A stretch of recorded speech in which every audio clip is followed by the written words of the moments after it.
Big boss Marathi season 5 संपण्यासाठी अवघे 14 दिवस उरलेत. त्यामुळे बिग बॉस मराठीच्या घरात सर्व सदस्य ट्रॉफी जिंकण्यासाठी चढाओढ करताना पाहायला मिळत आहे. कालच्या टास्कमध्ये बिग बॉस यांनी घरातील सर्व सदस्यांना थेट नॉमिनेट केले. त्यामुळे आता स्वतःला सेव्ह करण्यासाठी स्पर्धक चांगलेच धडपडताना दिसत आहे. बिग बॉस मराठीचा ग्रँड फिनाले अवघ्या काही दिवसात येऊन ठेपलाय.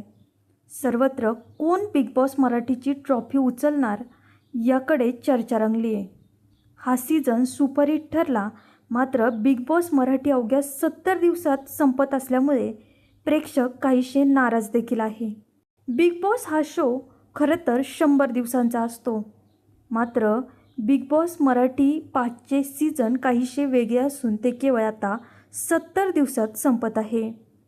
जेव्हापासून ग्रँड फिनालेची तारीख घोषित करण्यात आली आहे तेव्हापासून लोकांचे बिग बॉसचा विजेता नक्की कोण होणार, बिग बॉस सीझन 5ची ट्रॉफी कोण उचलणार याकडे लक्ष लागले.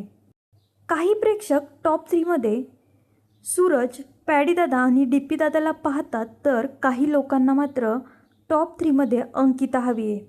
पण कोणाचेही असे मत नाही की टॉप 3मध्ये निक्की यावी. जेव्हापासून बिग बॉस मराठी 5चा सीझन चालू झाला आहे तेव्हापासूनच प्रेक्षकांना सूरज चव्हाण हा बिग बॉस मराठी 5चा विनर होणार असे वाटत आहे आणि आत्ताची परिस्थिती देखील तशी आहे.